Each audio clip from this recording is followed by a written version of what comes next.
우주와 그 가운데 있는 만물을 지으신 하나님께서는 천지의 주제시니 손으로 지은 전에 계시지 아니하시고 또 무엇이 부족한 것처럼 사람의 손으로 섬김을 받으시는 것이 아니니 이는 만민에게 생명과 호흡과 만물을 친히 주시는 이심이라. 인류의 모든 족속을 한 혈통으로 만드사 온 땅에 살게 하시고 그들의 연대를 정하시며 거주의 경계를 한정하셨으니 이는 사람으로 혹 하나님을 더듬어 찾아 발견하게 하려 하심이로되 그는 우리 각 사람에게서 멀리 계시지 아니하도다. 우리가 그를 힘입어 살며 기동하며 존재하느니라.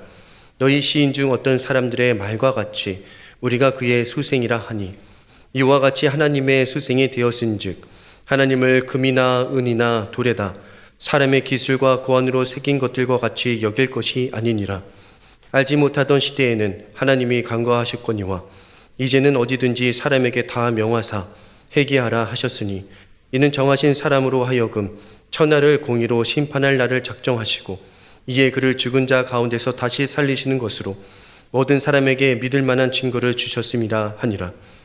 그들이 죽은 자의 부활을 듣고 어떤 사람은 조롱도 하고 어떤 사람은 이 일에 대하여 내 말을 다시 듣겠다 하니 이에 바울이 그들 가운데서 떠나매 몇 사람이 그를 가까이 하여 믿으니 그 중에는 아레오바고 관리 디아누시오와 다말이라 하는 여자와 또 다른 사람들도 있었더라. 아멘. 네, 귀한 찬양 감사드립니다. 주님을 찬양하는 것이 얼마나 기쁘고 감격스러운 일인지 모르겠습니다. 오늘 주일 예배드리러 나오시면서 좀 날씨가 바뀌었다 좀 싶으셨죠? 하늘도 좀 맑고 높고 또 가을 분위기도 나고 그리고 날씨가 온도도 좀 내려간 것을 봅니다. 시간이 흘러간다는 거죠. 그리고 변화를 경험합니다. 우리의 삶도 시간이 흘러가고 있습니다. 그냥 시간을 허비하는 삶이 아니라 우리의 삶에 믿음이 더 깊어지는 은혜를 누리게 되기를 축복합니다. 우리가 시간이 흘러갈수록 믿음의 반석 위에 서야겠습니다. 오늘도 말씀 통해서 하나님이 그리 인도하실 줄을 믿습니다. 바울이 아덴으로 피신할 수밖에 없었습니다. 복음을 전하다가 소동을 일으키는 유대인들 때문에 이제 아덴까지 오게 된 것이죠. 그래서 이 아덴에서 바울은 실라와 디모데 동역자들을 기다리는 시간을 보내고 있었어요. 아마도 마음이 온통 동역자들에게 그리고 떠나온 데살로니가 베레아에 있는 이제 막 믿음 갖게 된 사람들 그들을 향한 그런 마음이 아마 온통 채워져 있었으리라 생각을 합니다. 그런데 그럼에도 불구하고 바울은 아덴 사람들이 눈에 들어오기 시작하는 거예요. 하나님을 모른 채 살고 있고 각종 우상을 섬기며 사는 그런 아덴 사람들의 형편을 보면서 마음에 격분합니다. 성경에 보니까 그가 애통해하고 분노했다. 그런 것을 볼 수가 있어요. 여러분, 바울의 형편은 사실 아덴 사람들 챙길 그런 형편이 아닙니다. 도망가 피신한 상황이고 그리고 이제 진짜 동역자들 되돌아오는 것도 잘 챙겨야 하는 그런 형편인 거죠. 그런데 이상할 정도로 바울은 애통해해요. 그리고 아덴 사람들의 삶에 대해 분노합니다. 베벌리 해리슨이라는 신학자가 이런 얘기를 하는데 분노라는 것은 사랑의 반대 개념이 아니라 사랑의 다른 한 모습, 형태다 이렇게 얘기합니다. 그래서 분노라는 것은 내가 다른 사람과 연결되어 있다는 그런 모습이고 또 그리고 돌봄의 다른 형태라는 거예요. 그렇게까지 이 해리슨이라는 신학자가 이야기합니다. 여러분, 진짜 관심이 없고 사랑이 없으면 어떻게 할까요? 그냥 무관심하게 내버려 두는 거죠. 그냥 신경 전혀 안 쓰는 거죠. 그런데 바울은 마음속 깊은 곳으로부터 안타까워하고 격분했어요. 아덴 사람들을 주님의 마음으로 바울이 품었기 때문이라 그렇게 생각을 합니다. 제가 오늘 이곳에 모인 모든 성도님들께 한 가지 질문하고 싶은 것이 있다면 여러분은 그렇다면 무엇에 애통해하며 또한 무엇에 격분하며 분노하며 살고 있습니까? 진짜 중요한 것 같아요. 우리도 바울처럼 하나님 모르고 사는 사람들을 보면 그 사람들 보며 애통해야 합니다. 그리고 하나님보다 더 사랑하는 어떤 것, 그것에 집착해 우상으로 여기며 섬기는 삶에 대하여 격분해야 하는 것이죠. 그러나 우리가 영적으로 격분하기보다 아덴 사람처럼 우상에 얽매여 살고 있지 않은지 우리가 진짜 잘 살펴야겠습니다. 때로 잔열한 우상에 얽매여서 자녀 성공에 우리 삶을 다 내던지며 살고 있지는 않습니까? 돈이란 우상에 빠져서 내 삶의 모든 것들을 돈으로 평가하고 재단하면서 순간적인 행복은 때로 맛볼지 몰라도 여전히 돈이 있어도 가난하고 궁핍한 삶 살고 있지는 않습니까?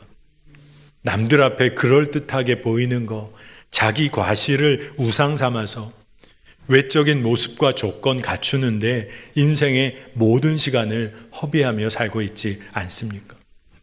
우리가 이 일에 우리가 애통해하며 격분해야 하는 것 아니겠습니까? 돈 많이 못 벌어서 안타까워하는 것이 아니라 진짜 하나님 바라보지 못함으로 인해 우리가 안타까워해야 하는 것이죠. 여러분, 바울이 아덴에서 왜 그렇게 애통해하고 분노한 걸까요? 아덴 사람들은 오랜 세월 동안 세상의 지혜를 사랑하는 사람들로 살아왔습니다. 여러분, 철학이란 말이 다른 어떤 의미가 아니라 지혜를 사랑하며 추구한다는 의미가 담겨 있는 거죠. 그런데 아덴 사람들은 이 세상의 진정한 창조자, 구원자, 삶의 지탱자이신 하나님이 역사하고 계심에도 깨닫지 못하고 사는 거예요. 우상을 만들어 사람의 손으로 만든 우상 의지하며 사는 헛되고 어리석은 삶을 살고 있는 겁니다. 그러니 바울이 애통한 마음이 드는 거죠. 참 하나님을 만나고 경험했던 바울의 입장에서는 너무나 안타깝고 분노가 일어나는 거죠. 여러분, 아덴이라는 곳은 우리가 잘 아는 아테네를 말합니다. 고대 그리스 때부터 인간과 삶이 어떻게 흘러가는지에 관해서 질문하고 탐구해온 역사가 있는 곳이 바로 아테네죠. 바로 이곳에서 인간은 과연 무엇이고 누구인가? 무엇이 진짜 행복하고 선한 삶인가? 무엇이 옳고 그른 것인가? 이런 질문들에 관해서 끊임없이 물어왔고 대답해왔던 곳이 아테네예요. 그래서 늘 새로운 사상이나 새로운 지식에 마음을 빼앗겼던 곳이 아테네입니다. 이런 질문들에 대답했던 철학자들이 여럿이 있었지만 오늘 성경에는 에피크로스 철학자, 스토아 철학자들이 소개가 되는데 그들이 바울과 논쟁했다는 거예요. 토론까지 했다는 겁니다. 근데 그들이 바울을 보면서 바울이 전하는 복음을 들으면서 바울을 말쟁이라고 비하를 해요. 이 말쟁이라는 표현은 여기 성경에서 어떤 뜻이냐? 어설프고 서투르게 짓거리는 수다장이를 말합니다. 그러니 이 아테네의 철학자들이 바울이 전하는 복음을 얼마나 우습게 여기고 바울을 참 비하했는지 모릅니다. 어떤 사람은 바울이 이방신들을 전한다고 생각했어요. 그 이유가 성경 17장 18절 사도행전에 보면 이는 바울이 예수와 부활을 전하기 때문이러라.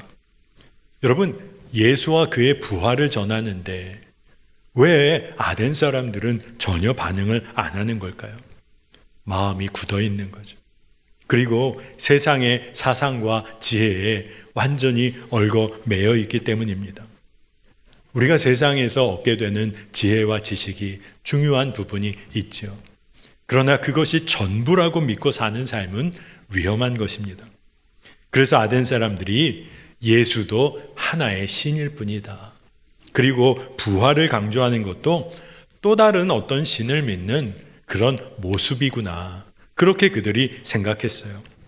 그래서 겉으로는 세상의 지혜와 지식을 추구하는 아덴 사람들, 새로운 사상이라면 그것에 귀를 다 기울였던 아덴 사람들. 근데 하나님을 모르고 사는 거예요. 그래서 바울이 어떻게 복음을 전하냐 하면 이제 아레오바고에서 아덴 사람들이 듣고 이해할 수 있는 방식으로 바울이 자기가 만난 살아계신 주님을 전해요. 여러분, 아레오바고라고 많이 들어보셨죠? 이 광장은 새로운 사상이나 새로운 지식이 전파될 때 사람들이 모여서 그게 정말 그러한지를 판단하고 판결하는 그런 곳이었어요. 바울이 아덴 사람들을 향하여 외치고 선포합니다. 근데 왜 그렇게 외쳤을까요? 아덴 사람들이 하나님 만나고 하나님을 정말 알게 되기를 그가 간절히 원했던 거예요. 그는 아덴에서 그저 피해 있으면 되는데 아덴 사람들이 마음에 들어오니 선교적 마음이 불일 듯 일어난 겁니다. 여러분, 새로운 지역에서 복음을 전한다면 어떻게 전해야 할까요? 그곳의 삶의 방식, 또 그 사람들이 좋아하는 것, 그들이 어떻게 사고하는가, 이런 것들을 잘 살피며 그 지역의 사람들을 존중해 줘야 할 겁니다. 그리고 그들이 이해할 수 있는 방식으로 정확하게 복음을 증거해야 하는 것이죠.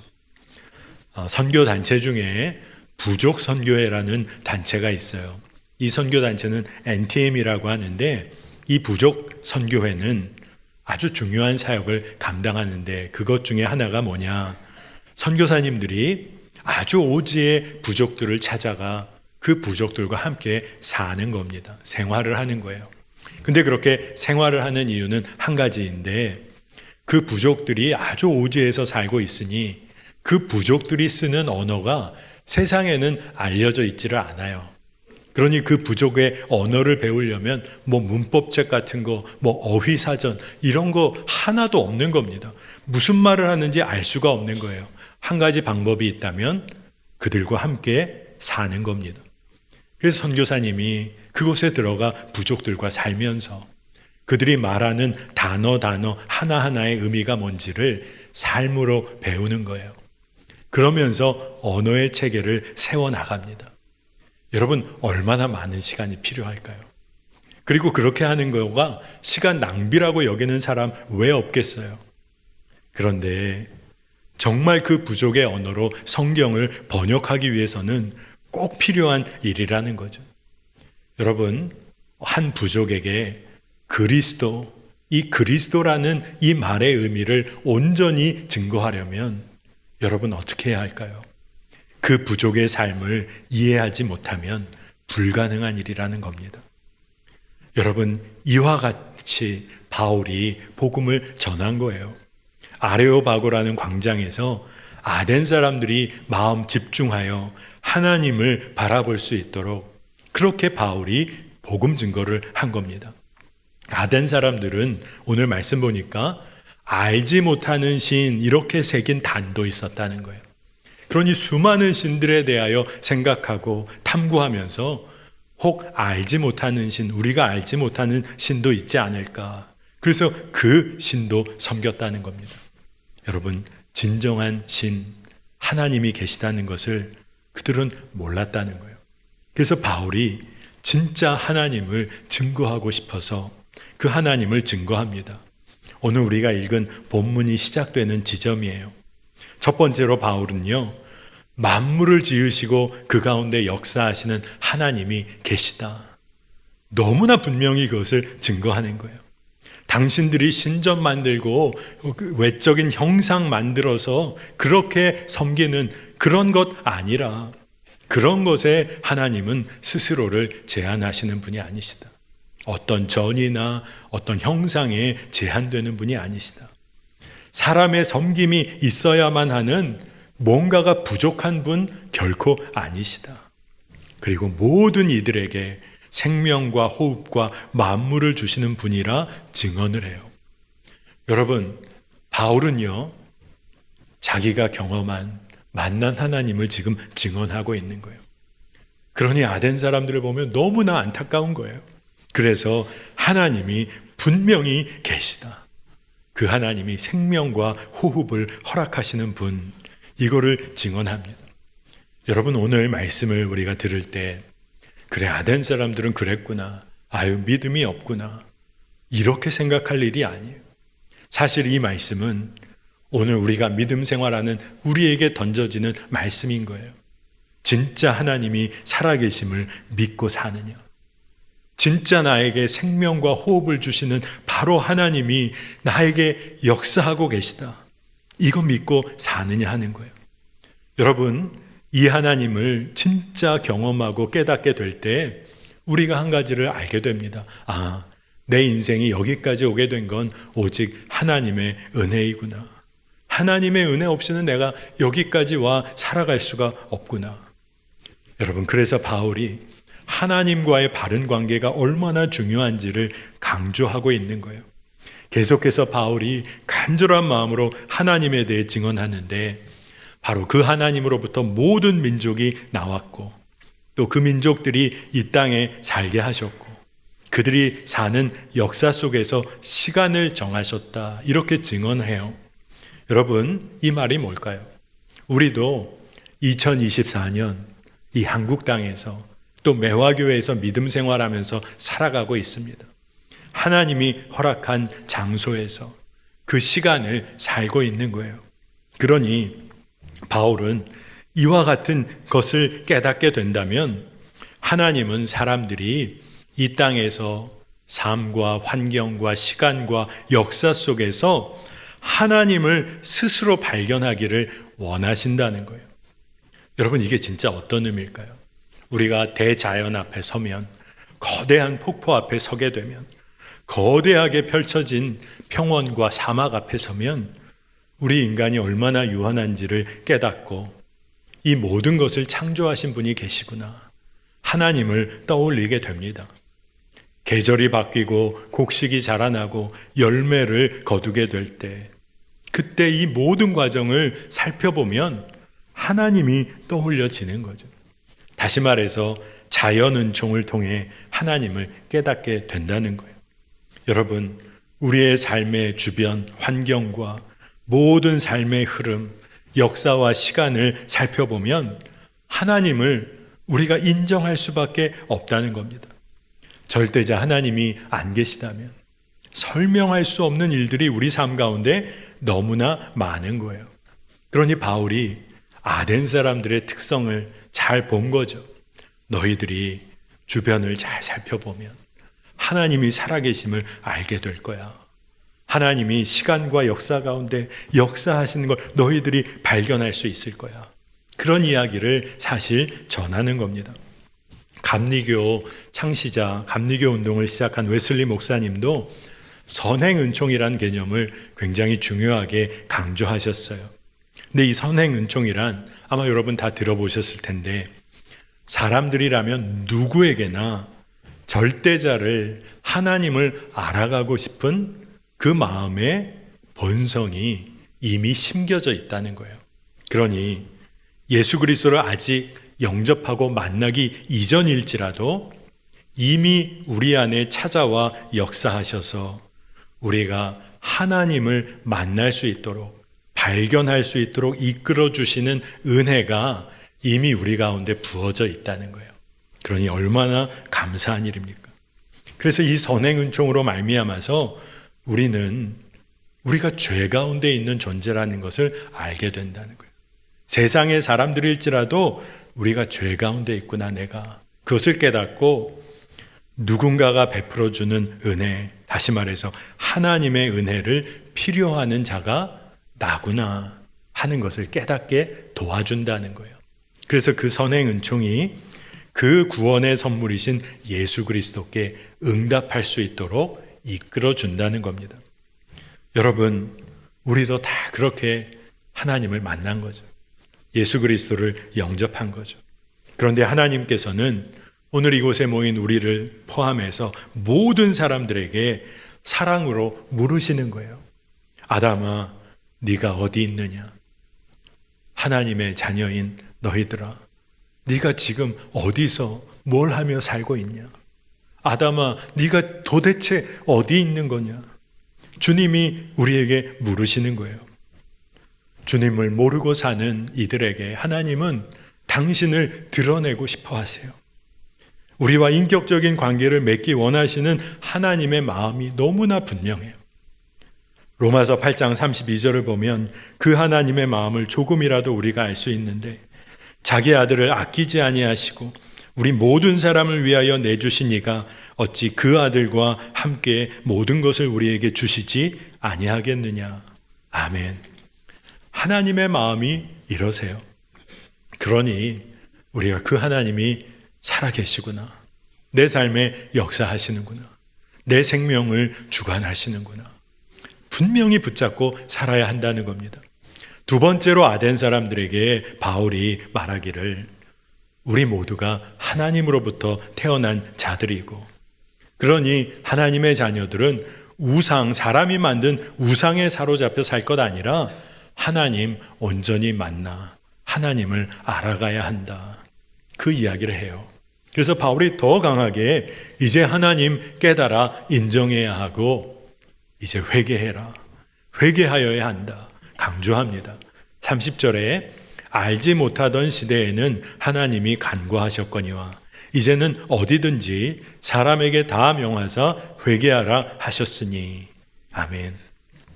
이제 하나님 모른다고 회피할 문제 아니라는 거예요. 하나님은 우리의 삶의 시간과 역사 가운데 하나님을 드러내셨다는 거예요. 그리고 바울은 더 분명히 예수 그리스도를 통해 하나님의 사랑이 이미 온전히 드러났다고 선포하는 겁니다. 여러분, 하나님의 사랑이 온전히 드러난 뿐만 아니라 사실 우리의 모든 죄악이 낱낱이 드러난 것이죠. 예수 그리스도의 십자가는 하나님의 구원의 사랑을 드러내지만 또한 우리의 죄된 삶, 죄된 자아를 드러냅니다. 근데 그 죄된 자아 우리가 십자가에서 주와 함께 죽고 이제 새로운 삶을 시작하게 되었다. 십자가가 또한 그것을 증언하는 거예요. 그래서 아덴 사람들에게 하나님 모르고 살았던 삶 돌이켜 회개하고 우리 주님 되시는 예수 그리스도 믿고 따르는 삶을 살아야 한다. 그 말씀을 전하는 겁니다. 여러분, 저는 말씀을 준비하면서 아덴 사람에게 증거된 그 복음이 어찌 내 마음에 그렇게 울리는지 그런 마음을 품게 되었어요. 우리가 진짜 하나님을 인정하고 사는가? 우리가 회개해야 한다는 것입니다. 세 번째로 바울은 무슨 이야기를 하냐 하면 부활하신 예수에 관해 증언해요. 정하신 예수 그리스도를 통하여 정하신 사람인 예수 그리스도 통해 하나님의 때에 심판이 분명히 있을 것이다. 그런데 그 심판의 날은 완전한 구원과 대속을 베푸시는 날이라는 거예요. 그러니 우리를 죄에서 구원하실 뿐만 아니라 죽음을 넘어 영원한 생명으로 초대하시는 그 부활의 예수 우리가 붙잡아야 한다. 이것을 바울이 증거해요. 31절에 이는 정하신 사람으로 하여금 천하를 공의로 심판할 날을 작정하시고 이에 그를 죽은 자 가운데서 다시 살리신 것으로 모든 사람에게 믿을 만한 증거를 주셨음이니라 하니라. 아멘. 부활하신 예수가 증거가 된다는 거예요. 부활하신 예수가 우리 가운데 새로운 삶이 시작됐음을 증거한다는 거예요. 부활하신 예수가 우리가 심판을 넘어 영생을 얻게 됨을 증거하는 증거라는 거예요. 여러분, 바울은 아덴에서 다른 어떤 것 전한 거 아닙니다. 하나님 살아계시다. 만물을 지으셨고 역사를 주관하신다. 그러니 그 하나님 만나 회개하고 그가 보내시고 정하신 예수 그리스도 통해 새로운 삶, 부활의 은혜를 누리라 말하는 거예요. 여러분도 그런 삶 사시기를 원합니다. 하나님 인정해야 합니다. 하나님이 살아계시니 그 하나님 붙잡고 살아야 하는 것이죠. 예수 그리스도 그 부활의 은혜를 누려야 합니다. 바울이요 아레오바고 광장에서 이 복음을 증거했어요. 부활의 예수를 증언했어요. 근데 그 이후에 어떤 반응이 있었냐 하면 바울 여전히 조롱하는 이들이 있었어요. 부활을 조롱했어요. 그리고 어떤 사람들은 그래 다시 한번 들어볼게. 그 정도 반응이었단 말이죠. 바울은 철학적 배경을 가진 아덴 사람들에게 그들이 이해할 수 있는 방식을 택해서 증언했어요. 그런데 이 바울의 아덴 선교에 대해서 어떤 사람들은, 또 많은 사람들이 아덴 선교는 실패였다고 보통 평가합니다.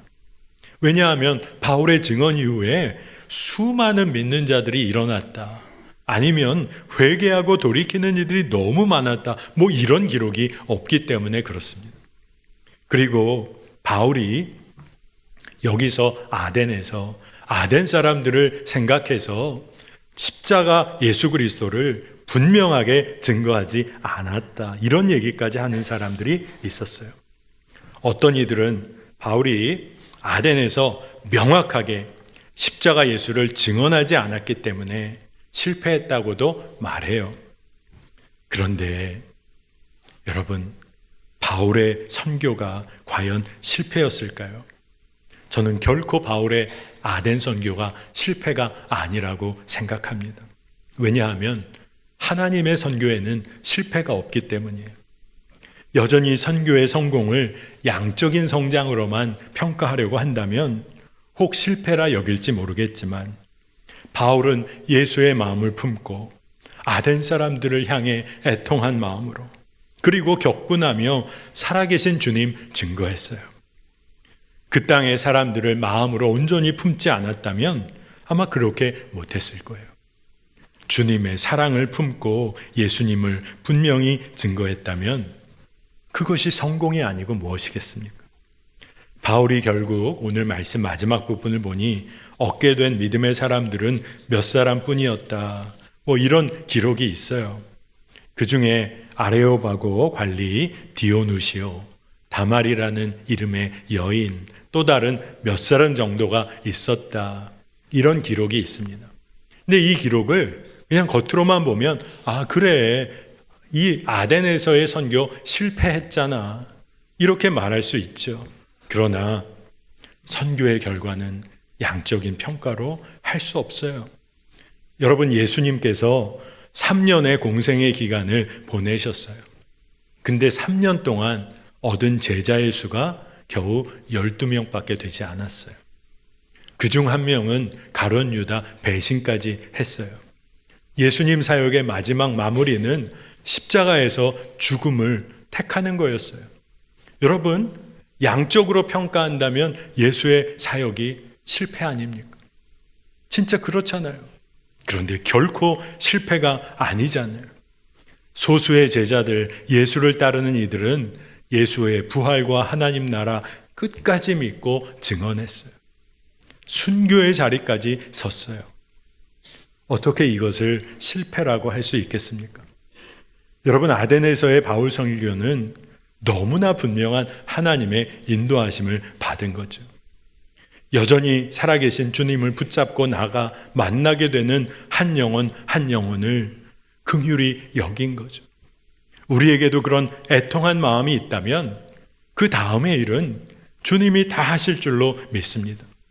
여러분, 가정에서 믿지 않는 가족들 향해 복음을 전하지만 전혀 아무 변화도 없고 실패밖에 없는 것 같고 전혀 다른 길은 안 보여서 낙심할 때가 있습니까?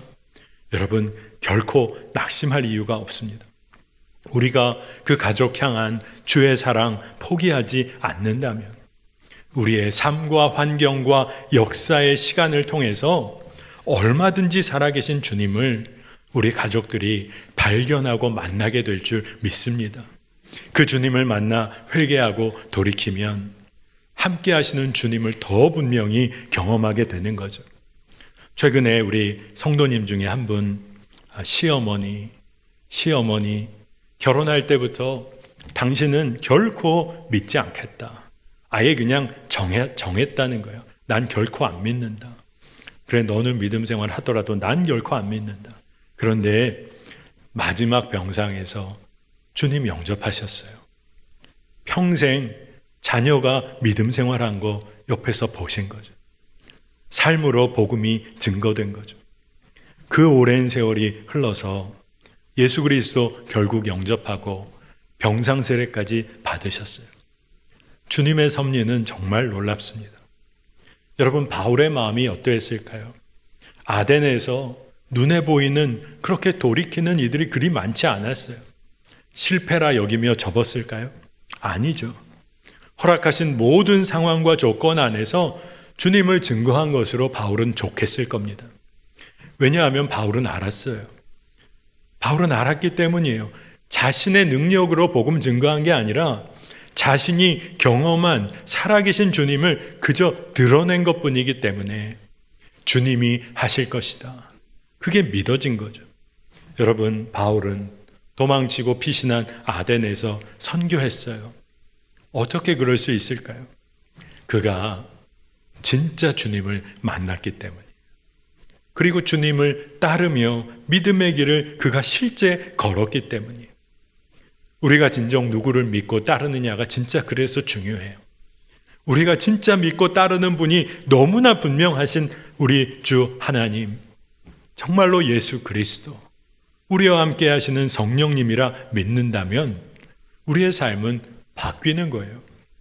세상 우상들, 자기 영광 우상 삼는 거, 자녀 성공 우상 삼는 거, 돈과 명예 우상 삼는 거, 이런 삶 우리가 살아오지 않았는지를 살피게 되는 겁니다. 바울은 아덴 사람들이 세상의 지혜를 통해, 사상을 통해 가장 옳은 길을 걸으려고 했을 때, 그때 그들에게 하나님이 살아계시다, 그분이 정하신 예수를 통하여 구원과 심판이 있을 것을 증거합니다. 바울이 어떻게 이럴 수 있었을까? 바울에게는 이 믿음이 살아있는 실제였어요. 손으로 이렇게 만질 수 있을 것처럼 너무나 구체적인 믿음이었던 거예요. 그러니 전할 수밖에 없는 거죠. 여러분, 우리의 믿음이 진짜이기를 원합니다. 우리의 믿음이 진짜 구체적이고 실제이기를 축복합니다. 하나님의 아들 예수 그리스도가 내 삶의 구원자이시다. 그냥 막연한 슬로건을 믿는 게 아니라 살아계신 그 구원자 주님을 믿는 믿음이 우리 안에 있기를 원합니다. 우리와 멀리 계시지 아니하시고 함께 하시는 주님을 내가 진짜 믿는다. 그게 너무나 구체적으로 믿어진다. 두려움이 없는 거죠. 주님이 내 삶에 늘 동행하심이 믿어지니까요. 진짜 믿음을 갖고 사는 자는, 그러니 하나님 모르고 사는 사람들 보면 애통할 수밖에 없어요. 늘 두려워하고 염려하며 사는 그들을 볼 때 애통해할 수밖에 없고, 세상에 휘둘려 사는 삶에 대해 격분할 수밖에 없는 거죠. 그때 믿지 않는 사람들, 믿는 사람들이 비난하고 옳지 못하다고 외치는 것 아니라 주의 사랑으로 품어야 하는 것이죠. 그리고 그들도 하나님을 믿고 하나님 발견하여 고백하고 인정하고 진짜 주의 자녀로 살 기회를 제공해야 하는 것입니다. 여러분, 내가 진짜 경험하고 믿는 그 주님을 내가 증거했다면, 그분을 증거했다면 그 복음 전도에는 실패가 없습니다. 그 살아계신 주님이 역사하시기 때문에 그래요. 살아계신 하나님이 하시는 선교에는, 전도에는 실패는 있을 수가 없습니다. 여러분, 우리가 믿음을 갖고 산다.